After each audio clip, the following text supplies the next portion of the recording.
Hi, this is Anna Demidchik, Laws of Achievement, and with me today is Ken's Germain. Ken's, hi. Good morning, Anna. How you doing today? Good morning, I'm well, thank you. Thank you for joining me. Would you please introduce yourself in 3 words? Three words. Well, I'm Ken Jermaine, Air Force veteran, currently in the Air Force, 16 years of the Air Force, and I'm here to share my experience and my journeys through the Air Force. Beautiful. All right, Air Force. Now, I have to slam you with this question. Why Air Force and not any other branch? Well, honestly, it wasn't going to be the Air Force at first. It was going to be the Navy at first. But when I hmm was speaking to some sailors on a Navy ship, and each one I spoke to told me, go to the Air Force, go to the Air Force. I was like, that's weird. Why would somebody from the Navy tell me to go to the Air Force? I did my research and I found the Air Force has basically a better lifestyle than the Air Force, standard of living. They require you to use more of your brain, the more of your physical body. So it's kind of branch where you got to think through your process and work it through with a team that way. So I need to do the Air Force. It sounded like a better opportunity, better experience in my life. So just went to the Air Force. Like I said, it's much more, standard of living is better in the Air Force. The training is better in the Air Force, and experience is usually better in the Air Force. So that's what I went with. Just want to make sure it was not the Navy recruiters telling you to go into the Air Force, right? No, it was actually sailors No. on a Navy ship when I went to New York City for Fleet Week. That's when I decided to when try to join something. So it was gonna be the Navy because I want to travel the world. But every single seller I spoke to told me the Air Force is better. So that's basically took me to that route. I said, did my research, found out it was actually is better. You are now on your annual tour, right? Yes, I'm doing 2 weeks right now in California, just training. As I said, like there's opportunity with the Air Force, but with the Air Force Reserves is part time. You get to travel a lot. Basically for my career field, which is moving cargo. So you get to go different locations, see how they do cargo in different locations, different part of the world. Because basically, no matter where an Air Force plane lands, my job is function will be there. So we give opportunity to go everywhere. So right now I'm doing 2 weeks in Beautiful. California, Southern California, doing my training. Wonderful. How do you like it? So far it's all right. It's real quiet, real slow here, but it's a good experience. Like I say, you see things doing differently in this location. Like it's a smaller base, not as much missions going on, but also the process is totally different than I'm ever used to. So even Hmm, 16 years in the Air Force, I still learning new things each year. So that's kind of exciting. that is. Okay, and outside of the annual tour, do you deploy? I've been on 7 deployments in 16 years, so that's a lot of deployments for, especially for reservists. I've been everywhere from Iraq, Kuwait, Afghanistan, Lebanon, Africa, Somalia, Djibouti. I've been many places. UAE. These are some dangerous spots. They all dangerous. But I said, you get used to it. It's kind of the bad thing about it. Like, you get used to just going to locations. So after one, it's coming similar to the next. So just follow your training and then just get through it. But there were some dangerous spots though. And what was the longest one? The longest ones was in Afghanistan that year, only because of COVID. It was on COVID. Mm. So everybody who was deployed got extended through the deployment. So I did 7 months out there. Oh, so you basically got stuck there. Yes. Yeah. You were on that base that recently got shut down, right, in Afghanistan when we Yes, withdrew. the big one, Bagram.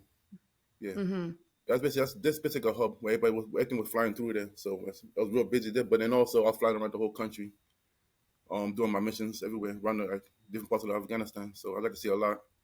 Flying over the mountains actually was a beautiful country, but bad situations. Back when you were in Afghanistan, did you already know that we were going to withdraw? Was there any preparation going on? There's always been talks about it, but we don't know too much details about it. But just talks of how they say how soon we gonna pull out of Afghanistan because at that time they was like drawing down what they call it. So I was going around closing on bases, but we didn't know the final outcome. What would it be? And I actually left pretty much 6 months prior to this actual shutdown. It was so I was there during the talks of it, but I was actually part of the whole shutdown for the country. But like I I said, like see. this because we was basically training the Afghans to take over the country, take over for themselves. So I seen that going on, but to what extent we didn't know that, and how it happened was kind of like a big mess, the shutdown. But Right. it had to happen eventually. And so when you were in this, when you go to on this deployment in those really dangerous areas, do you frequently have situations that are actually really dangerous or even life or death? Yes, like my first deployment, we had a lot of incoming with mortars, rockets hitting the base. So after a while, like you just follow your training, run to the bunker, prepared for coming in. You get, like I said, you get used to it after a while. But you hmm come back, affecting you when you come back. But then you get your nerves are shot because during these locations, like you get attacked so often that you're just awareness is so heightened that when you're Hmm. coming back, it's hard to come off of it. So a lot of people who transition from being deployed come back home have sometimes have a difficult time. They don't speak to somebody about it. Like mental health is a Right. big thing now in the military. So going through these deployments, is mental health is a very important. You got to focus on that. Make sure you get well being, stay fit, hydrate a lot. The food you eat. Try not to go down a slump where people are deployed a lot. We end up going in like a bad situation where the mind get warped. You lose track of reality sometimes. When they come back, they always worried about something's gonna happen coming from a deployment. That's why. To my experience, like I said, I got used to it in the beginning. I was able to cope with it. So me doing 7 deployments kind of helped over the years. Just made me help me get through that situations. Like you get used to them. I know it's bad to say that. You desensitized yourself to them. Like I said, Africa, we got attacked when I went to Africa. We got attacked when I was Afghanistan and then Iraq. So there's basically 3 different locations around the world where I've been attacked. But then you just go follow your training, and once you get home, enjoy yourself, enjoy time being home. Hmm. So it was the bases getting attacked, right? Yes, like rockets come to the base, grenades like mortars come to the base. No actual direct gunfire for me. It's mostly just rockets come to the base. From the locals. The locals, the local militias. Sometimes it's just like a local military that would turn against the Americans and start Oh. attacking. So you could never trust the area where you're at. It might feel safe, but be like one day somebody in a village could just shoot a rocket over. Hmm. Did you go outside of the base when you were on these deployments other than in like structured convoys? Did you get to go out and just meet the local people? No, I haven't done that. Well, just because my job wasn't didn't require me to do that. The most I Hmm. did outside of the base was basically fly over in a helicopter. That was the most extent I did going off the base. And like I said, like some locations that you could see the village outside the wire, but you never really interact with them too much. Only because my job function wasn't didn't require me to do that. You were mostly with the airplanes, right? Yes, yes. So basically, like I said, I load the airplanes, but like I said, some locations where I flew with a helicopter, I might go there and inspect the cargo that's gonna eventually be on an airplane. So basically, anything that flies on the Air Force aircraft, I have to go to that location and then do the cargo, inspect it, and load it onto the aircraft. But not Hmm. always. Some things, like say the aircraft wasn't landing there, they'll transport it in a helicopter. So anything I was doing basically was in the air, basically. Right. And those trips on the helicopter are probably more dangerous than staying on the base, right? Even though the base gets hit with rockets once in a while. Yes, that's so true because you travel like not a high altitude. Like some locations we find like literally a few thousand feet over a village, over a city, a town. And you guys should see the people walking in the streets, so it's pretty low. And if, like I said, you find the mountains, you come close to the mountain ranges, and then you just basically a flying target, easier target to hit than an airplane. Hmm. And you mentioned you had training before the deployment. What kind of training was it that prepared you to handle all of this?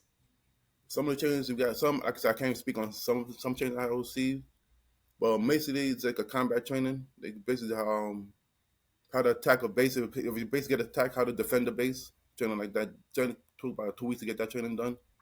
Firearm training, explosive training, how to divert out of a situation like being attacked in a vehicle. So it's a very very highly intense training. I recommend it anybody about to deploy just in case the backup training. What was that optional for you? No, for me it was mandatory for me. But certain locations people don't do this training that I did. All depends where you're going. I believe no matter where you go, you should get the training because you never know what will happen. The Right. reason why I had that training because my locations, like I said, Afghanistan, Africa, those locations was highly dangerous. And so that training was mandatory for me. But let's say somebody's going to a place like a more quiet country, let's say Kuwait, they might not get that training only because the situation for them doesn't require that. But still, you never know. Anything can happen. Right, because potentially you could get orders to go from Kuwait to Afghanistan, right? Exactly, Essentially, right. exactly. So but then we do minor training, every yearly training also. This could be current situations. Just like how to defuse, not defuse a bomb, but how to spot a bomb or rocket that they didn't explode. Somebody get hurt, how you do first aid on somebody. So I did those training, yearly trainings, but I did the 2 weeks training that I did on the side was those training, but more intense. So people do get the training they every year, but the 2 weeks that I did was actually focus on actually getting attacked and how we do a whole process of it. And does this training, if you can speak on it, does this training include any kind of mental health component, like how you recover from a shock? One of the trainings I received required mental health at the end of it, all because it was like I said, I can't speak on it too much. Hmm. just basically how to cope, how to survive being captured. And at the end of that training, mental health was like required, and they offered mental health. Somebody needs somebody to speak to. Just to get through training. But after all the training you're doing, no matter if it's say combat training or survival training, mental health is always available to you. It's offered out there. Do people take it? Not everybody take it, but it's always offered. Eventually, at some point, I do recommend people do taking it up on that offer. Just to get through it proper, because you never know. Just going to training could be stressful, and then you have you worry. So you about to deploy, you training, you thinking you still over there when you get back home. So I say mental health is not mandatory, but it should be required for most people, but for everybody. When you experienced that shock for the first time, right, and you were really scared, what is it that made you go on yet another deployment? Why did you not say, you know what, I'm out of here, I quit, or I'm gonna just stay on my base? Yeah, I don't know. I just enjoyed it. I guess just being away, the Hmm. adventure of it. Not say I'm a thrill seeker, just like getting the job done. And I like that I was my first time being out there, and I got the job done through a bad situation, and I kind of felt like accomplished, and I just got that power. It's just want to keep doing it over and over again. But like I said, but doing that so much, it does take away from your home, your life back home. So I had to learn that some of the deployment was, yes, it was exciting, dangerous. When you realize I was putting my life on the line many times. So now getting older now, we just okay, now you start seeing things differently. But back then, being a young guy, it was exciting, just traveling the world and then going through these situations. It was dangerous, like I said, but like I said, this is something fun, but not anymore. Well, no, it's very normal for younger people to seek out risk, right? And it's great if you can find this kind of outlet where you can actually do something useful while Exactly, yeah. I said at the end, you see if you're helping somebody, helping the mission get done, and then that accomplishment is very rewarding. But also the danger was in there, so if you could take out the danger part of it, I'll probably keep doing some more deployments. But after a while, it puts a toll on you, the mentally and the physical toll. Mhm. I see. So you kind of want to get in when you're young and do your dangerous deployments then, and then you just stay on less dangerous and sort of advise.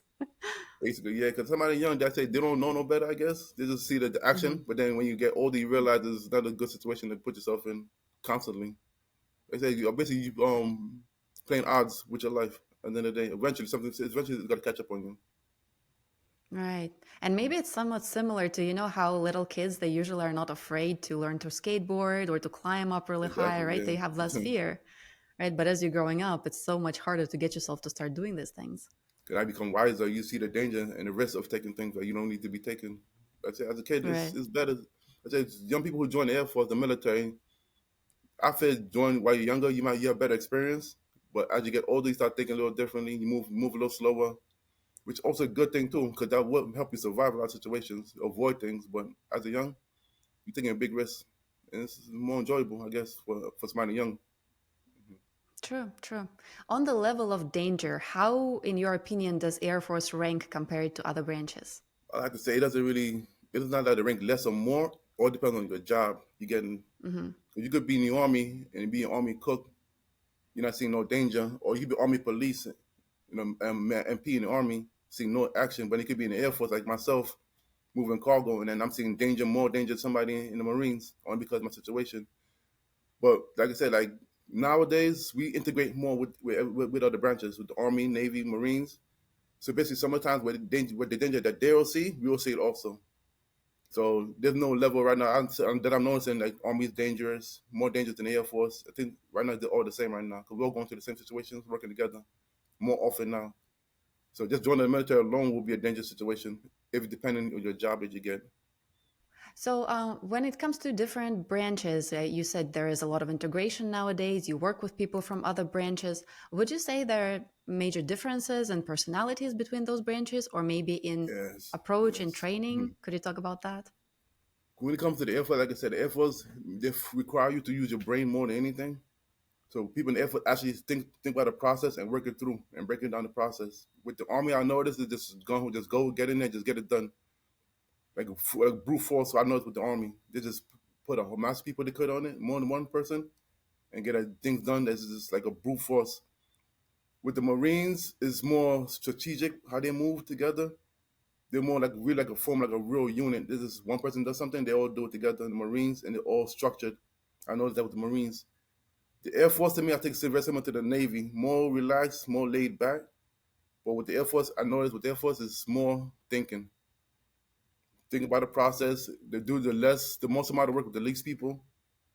It's very efficient with the Air Force process of doing things, getting things done. But with the Army, it's more brute force. Marines is strategic how they move, but the Navy is more laid back.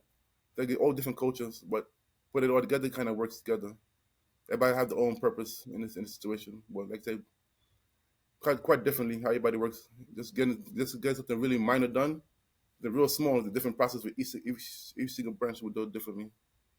Do you know any jokes about any of the branches? Well, for us in the Air Force, like I said, how we might complain about our Wi-Fi going out or room Okay. service. In the Army, they complain about if there's a bug in their tent. We couldn't live that life. So that's the jokes of this. And then in the Air Force, we consider the computer force. We fight the Mhm. wars, writing emails and with our calculators, Emails and calculators. emails and calculators. That's how we win wars. Right, but not when you're out there loading cargo. Loading cargo, but like it's at the end of the day, like they consider, like say, we the brain of the military. So we out there fighting a war with a machine gun, but with a calculator in our pocket. Hmm. Why did you decide to join the military? Like I said, as a young kid, watching Rambo growing up, watching Commando, Rambo. and then I got to a point in my life where I just wanted something different. I wanted something that means something. Because right before I joined the military, I was a manager in a movie theater. I felt my life was going nowhere. And now this is at 27 years old. So like, let me see something that I always wanted to do was join the military. I always wanted to be in the army. Then I said, consider the Navy. I just want to travel the world. I just seen this. I needed something of purpose. Finished my college education. I had a job was going. I just felt it was going nowhere. So I said, let me just join the military. See what life would take me here. It was a great experience. Like I said, I didn't regret it at all. Like I said, I'm in 16 years, trying to do 30 years if I go to 30. So me joining the military was the opportunity for me to see the world, travel, and then have to do better experience and get out of New York City. Mhm. It seems like movies played a big role in your life, right? You were a manager in the movie theater and you watched movies that made you want to go into the All day, military. yeah, watching action movies, watching Transformers, seeing the soldiers fighting. It's also always been in the back of my mind. I should have joined. I should have joined. And then at 27, I was like, let me take a chance and just go for it. So I said, watching movies all day, watching movies growing up, action movies, war movies. I just really got into it. Just never did it. But eventually, let me just go for it. It was the movies that inspired. Great. And nobody in your family is in the military, right? The only one in the military that I knew about was my grandfather back in Haiti. But Mhm. that's it. I just knew him. That's the only person I know about in my family that joined the military. But since then, I'm the only one right now. And speaking about the family, you mentioned a little that it's hard to manage your family life when you're on deployments. Can you talk a little bit more about that? Like I said, first, the time zone makes a big difference. Like you might be 8 hours away, so trying to control, be part of your child's life or your spouse's life is kind of hard to do from a distance. And then they want to understand that the situation you're going through, being the deployed location, and then at a certain point, people would be selfish with that, and then now they would neglect the family back home. Now understand they're going through their own stress back home. So that's caused a lot of conflict. And then that's it. My daughter been with me right now 3 deployments. What I have my daughter, and each time she would get used to it, used to me not being home. Not saying how she detached herself from me, but I'm like basically growing before my eyes when I'm not physically not there. So see my daughter Hmm. growing and me not being around kind of like puts a toll on myself. And then try to reconnect with your friends, with your family. Like I say, people still living their lives back home. So while you're in a war or deployed location, stressed out, people back home still living their own life, doing a daily situation, daily life going. And then you trying to like being selfish with it also because you want that attention. You're being away, but you're taking away from them, their daily life. You come back, it does cause tension, cause problems with people. I say you need to communicate. Communication can be hard sometimes too. Like say, like time zone difference. People back home need to work, so their 9 to 5 job doesn't be coincide with your schedule. So communication makes a big deal about it. It's really hard, but if you work on it, you can make it work by the time you get back home. Maintain the communication while you're away, but if you don't do it, once you break the communication while you're deployed, it's gonna be hard to struggle to reconnect with your family back home. I see that a lot of people struggle with that. They say, I see it once again, it goes into mental health. People don't realize that what they're going through mentally while they're deployed, you block out certain things. You block out the basic things in life. They say you deploy, you being fed 3 meals a day. You have a set schedule. You're not really doing much outside of that schedule. You're not really traveling that much, working that much. I mean, like outside of work. But people back home still got to pay bills. go grocery shopping, cook their own food, wake up in the morning, get ready for work, drive to work. So you forget what it is to be normal. And people back home notice how your words might change with people, how you communicate with them. Your mind is differently. So family back home takes, I think, for us, the family back home struggle with deployments more than we do while we deploy. Because not only how they're worried about you being deployed where you're at, and they're missing you, and they feel how you kind of like neglecting them. So actually, your family back home struggles worse with deployments than we actually do. Which, because I said they're just worried about you, concerned about your safety, watching the news, see what's going on in the world, thinking you part of that. So family back home really deal with it worse than we do, harder. So when you're essentially dealing with the everyday challenges, right? Like not being hit by a rocket, or you're loading like thousands tons of cargo, you don't really have time to think about all of this, right? But all your family is doing is that they're really thinking about you and about challenges going forward. No, that's true because say, well, you doing your job while you deploy, you just focusing on one job. You know, working outside Hmm. of that, yeah, you being attacked, but you're just getting your job done, getting through the day, the process. But you forget everything else outside of that. Like, see your people back home, you got to go to work. They're watching the news, seeing a base getting attacked on the news. They're thinking you're there. You 1,000 miles away from that location, but you're just so focused on where you're at. But back home, you get so much information and certain things you can't even tell people back home what you're doing. So you kind of keep it for yourself, and then they're thinking they think, but you doing that, you kind of like not sharing with them. Hmm. So while you working, just you work in the morning, 12-hour shifts, one day off, just work. That's what you're working about. Just worrying about getting to work and coming home from work and being attacked, surviving that. But you forget the day to day situation, the day to day regular life, it doesn't coincide and then cause a lot of issues. Oh, you made dangerous deployment look like a walk in the park compared to everyday peaceful life. If you really think about it, yeah, it is though, because like I said, you get fed every day. You're not cooking no meals. Or you just wake up and want to take a shower and go to work. Back home now, I think it's harder living life to life, day to day, paying your bills, worrying about work, your coworkers. So, I mean, comparing like that, deployments do sound easier because you're being catered, taken care of while you're deployed, while you're home. It's all on you. Do you have any maybe techniques or rituals or anything you do to reconnect with your family once you're back? Spend time with them.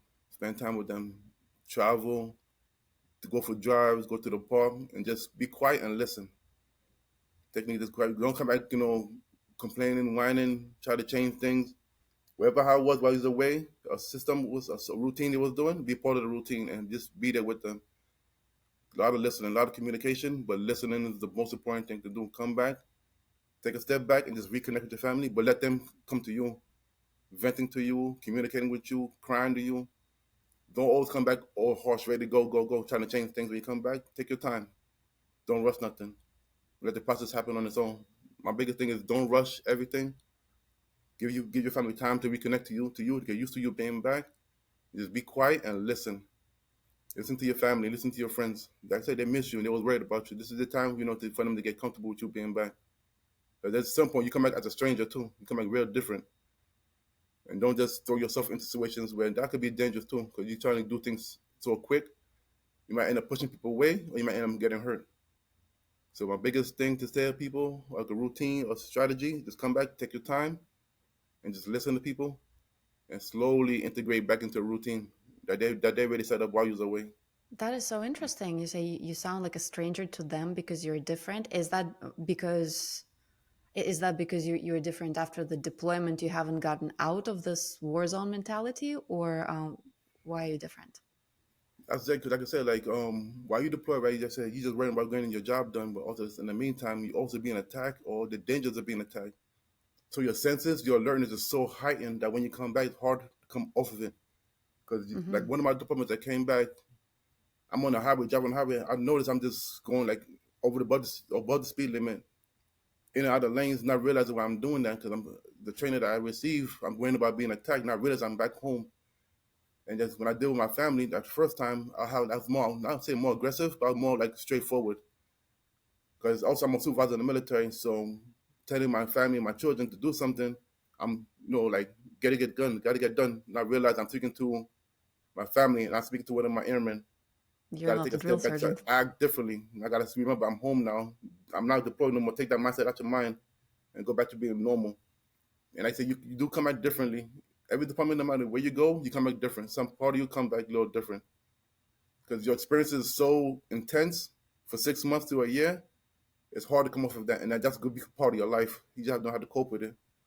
So you do come back different from when you left. Your experience, like it changes how you see things, how you view people, how you view experiences, and you do take things for granted. That being back home is more safe.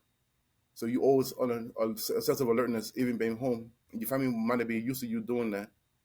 So you gotta be mindful of that. How you come like a different person. They probably won't know at first. They will get used to you eventually, but they will, if this is good, they will understand it why you came back like that. But to come off of it, it's almost impossible to come back off of that. And then you become a different person after each deployment. You just come out a little different.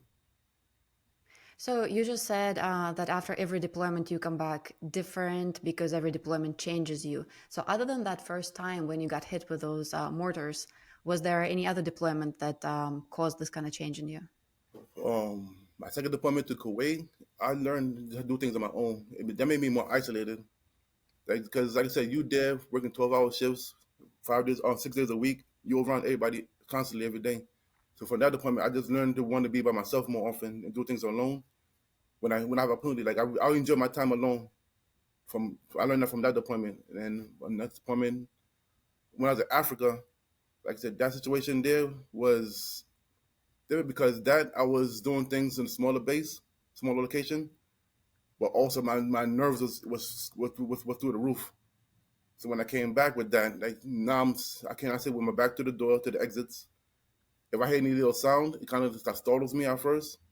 So I'm always aware of what's around my surroundings, being cautious where I go, even being cautious where I walk down the road, just worrying about something coming through the door, just being attacked. So I came back different for each of my department. Like this is like a little heightened more, my senses even more. I'm cautious around people. I'm watching people's hands, just worrying about them might be attacked, quote unquote.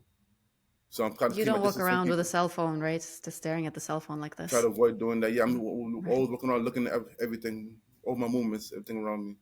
Is there anything in your heightened awareness and the way you see the world around you coming off from deployment? Is there anything you think would be useful for the civilians in their daily life? You feel like I said, just be aware of your surroundings. There's no way you're driving. Try not to follow the same path to and from work. Try to change up your routine and just be careful. Like I said, like going into a store, be aware of all the exits in the store. Be aware of the workers, people coming in and out of the store, restaurants. Just be aware of your direction you're taking, who you're speaking to, people are approaching you. Just be aware of your surroundings. That's my biggest thing. People from the civilian world can learn from us being deployed. And then, like I said, like change up your routines, change up your jabbing patterns, change up how you approach people, and be cautious. Even in a hotel room, security wise in the hotel room, people don't really think about it. Like where's the exits, where the fire extinguishers, how high are the windows from the ground, which way the windows facing, north or south. I know it sounds like a lot, but that's what goes through your mind just being deployed. You come back with that in your head. So people from the civilian world do that. You make yourself more safer, but also it comes at a price. Safer, you constantly looking at things, but then you're always on alert. So you might tend to end up forget to enjoy yourself in certain locations. Like going to the water park, people were having fun in the water park. You worrying about the water park being attacked. How would you get out of this water Right. park being attacked? And it happens, right? I mean, shootings do happen in all the different places. Exactly. Like I said, people going to movie theater, like it happened in rural Colorado. Person Colorado, shot at the yeah. movie theater. Somebody who been deployed in the military was because to move there and is ready planning an escape route already before the movie even start, just in case something was to happen and look something did happen in that time. And who knows? Remember in there would it had that training would they had gotten out of this situation, survived it or not. So in the civilian world, that helps you with that situations, but also it takes away from you enjoying moments too. That's true. And also, we usually tend to depend on routines, right, to feel safe and to feel stable. And when you're saying switch up your routines, don't take the same route to and from work, for example, right, on different days, that sort of makes you get out. That's how my mind thinking. He Hmm. never wants to follow you. Right. Exactly. But you also never know what you're going to find on another street, right? There might be some cute shop or something nice that you haven't seen before. Positive output, yeah. All think positive too. Yeah. Change your routine, something different might happen, a better experience. Do you have any kind of routines or practices that help you recover and stabilize yourself after an extremely stressful situation? Quiet time, something real simple, just sit Quiet. back quiet, reflect what happened, and just think about it. Write it down, like in a diary, a book, or journal, Hmm. and just find something like yourself. Like for me, I would do that from a quiet time, or I just go back into running. Just Running. making my head, just go for a run for like 2 or 3 miles, and just get your mind off of what happened in the situation. So my routine really is the running, time alone, reading a book, or just going for a walk. Just be happy, enjoy the moment that you have, and just enjoy each moment. And just work out, get your mind off of it. But you're in locations that are really, really hot. So you still you go for a run in this heat, right? You get used to it. Lucky enough, it's dry heat, or find a time of day, or if you're lucky, go inside on the treadmill in the gym. There's Hmm. always ways to work out, to get stay fit, to go for runs. Just run at night with a flashlight if you have to. But you get used to the heat. You say if you're lucky, you jump on a treadmill. Is that because there are not always treadmills available?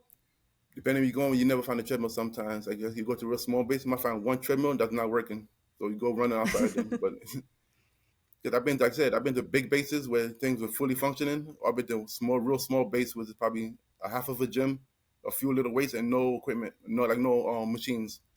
But you got to Hmm. find ways. You got to be very creative when it comes to working out when you deploy locations. Right. And your Instagram, a lot of that is working out on deployments, right? That's what I Yeah, noticed. that's like the biggest thing in deployment. People do that. It's basically a time to pass time. Say fit. So lifting weights, working out, running, getting with your friends, your buddies, working out together. It's a good way to pass time while you're deployed, and you come back and you help you stay fit. But like I said, when I'm deployed, actually my fitness level goes up on deployment. Like I said, you're not doing much. You're just working and sleep. In the meantime, you're just going to the gym. But you work 12-hour shifts loading cargo. You still have energy to work out? You have to have the energy. Like it's 12 hour shift, but you're not doing the whole entire 12 hours working. Like in between the 12 hours, I said like for your lunch break, you go work out in the gym.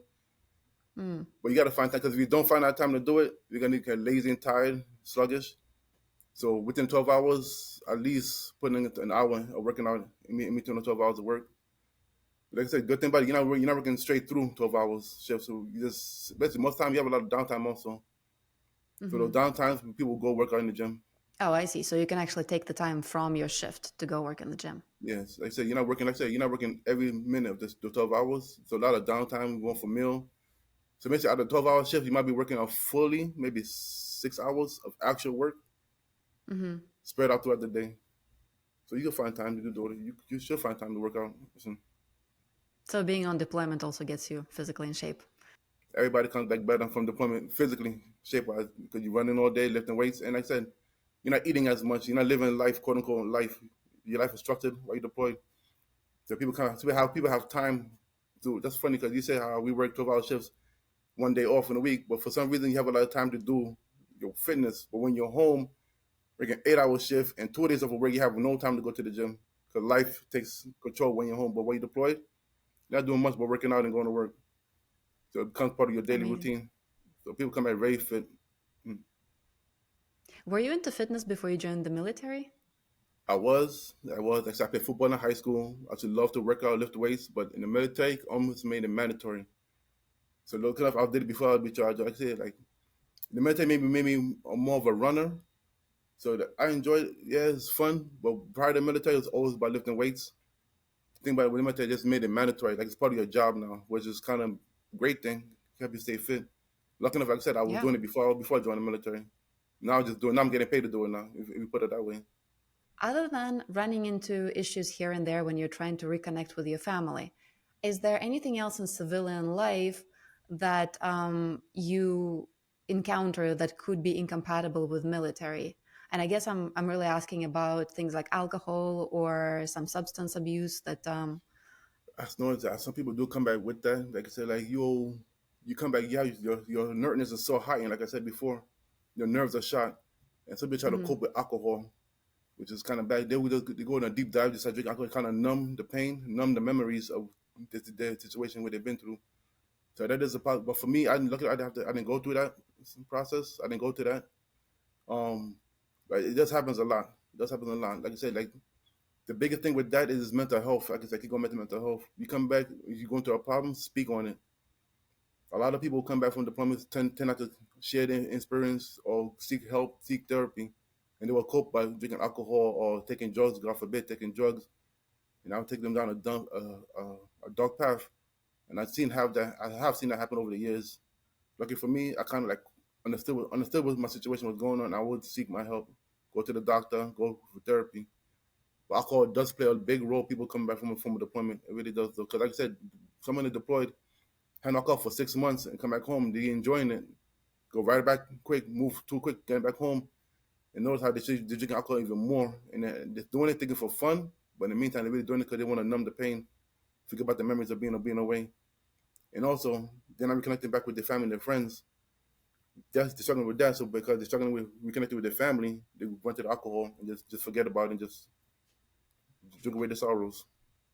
I see. I guess it's somewhat similar to what doctors and lawyers go through, right? So basically, people who encounter a lot of pain and a lot of suffering and a lot of gruesome things in their profession, and they see it, right? They would have a higher potential to resort to these things.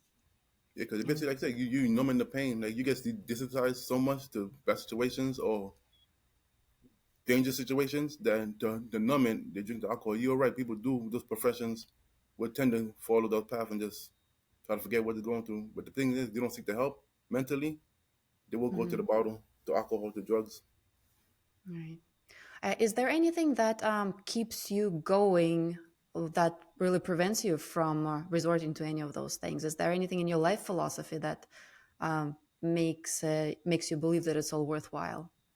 I try to think positive every situation, no matter how bad it is. I find positive in it. If you're away from your family, use that time, read a book, you get your education. If you said the bad situation happens to you, you survived it. Thank God. Think positive on it. That's what Mhm. motivates me every day. Just something positive, no matter what it is. No matter how bad something is, there's always a positive aspect of it. That's my goal, my philosophy, my theory in life. Like you said, change up your routine. Yeah, you might change your routine, but you might find a new store. You might meet some new people. Change it up. But always think it positive. No matter what it is, think positive every situation. Are there any books that you particularly like? Well, my favorite book is The Alchemist. Basically, he's a young man journeying in life, trying to find himself in life. And as he goes through his life, he's learning new things, trying to master a certain skill. So that's my philosophy again. Always looking, journey, trying to find your path in life, and you never too late to do anything.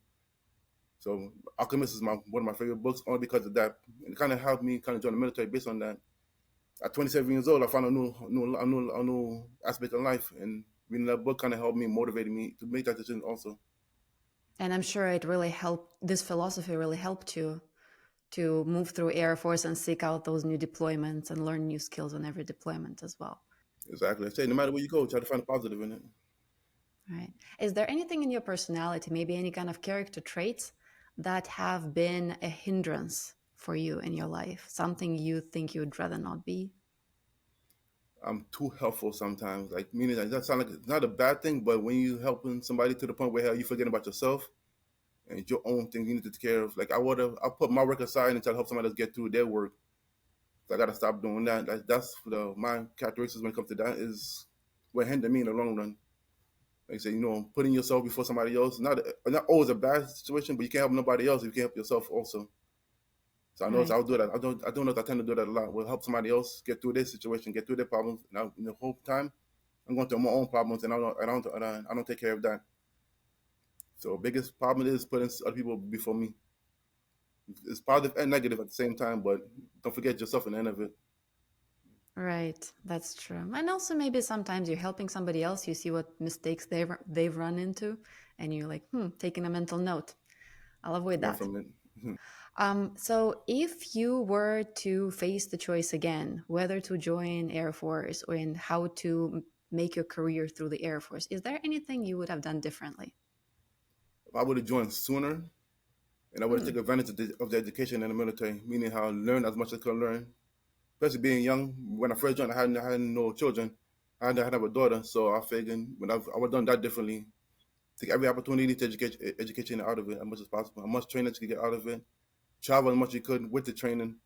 So that probably would have done that differently. Yeah, being reserved is a little harder, you take your time with reserves part of it, but I should have done it sooner.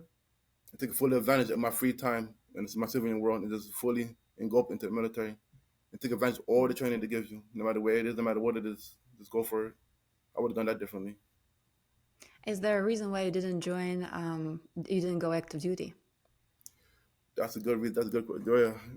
Because I wanted in my own life outside of the military too. Remember, I'm 27 years old. I don't want to focus so much on the military. I do want to, I say, have a life on the outside, life in New York City, stay at home, and do the Mm. military part time. At that age, I don't think I would have coped and done it well, full time. But Mm. being part time in reserves, it was a better option because you do the military for a little bit, then you have a separate life outside of that, and a whole different life you can have. And what do you do in your civilian life? Right now, I'm a correction officer in New York City on Rikers Island. So me joining the military is a good escape to get away from work. Interesting. What would be your advice for new airmen or someone just thinking to join the Air Force? The new advice for new airmen is this, like I said, take advantage of everything you could at the military. The education, the training, the knowledge, and have a good experience. Mainly open yourself to it. Don't be so close-minded. Take chances of learning something new, meeting new people. So, and then also listening. You don't always know everything, especially as a young airman joining the military. You don't know everything, but take your time to learn everything. Learn from your mentors. Learn from somebody who how they work, their leadership, and just follow that leadership and learn from it. Learn from people. Learn from everything situation. Take advantage of being in the military, of traveling, new experiences. Just take advantage of it and just open your mind to it. Are you proud to be an American? But yeah, I'm proud to be American. Like I said, I got my citizenship through the military. I You wave my did. flag as much as possible. I do love the fact that I am serving the country. This is my way of giving back to the country that took me in. That's beautiful. Thank you for your service. Thank you, man. Is there anything else you would like to add that we have not talked about? Like I said, we talked about it like it's my whole thing because everybody stay positive. Look for anything going on in your life. It's not gonna last long. All the negative things in life, just think positive always and just have a smile on your face all the time. Just get through things. Right. Okay, wonderful. Thank you so much for talking to me on your day off. Thank you. Thank you for your service. It was a very useful interview for anyone who is considering joining the military or not considering joining the military and maybe just needs some pointers on situational awareness. For our listeners, if you like what you hear today, please like, share, subscribe, and ask questions. We might come back with another one.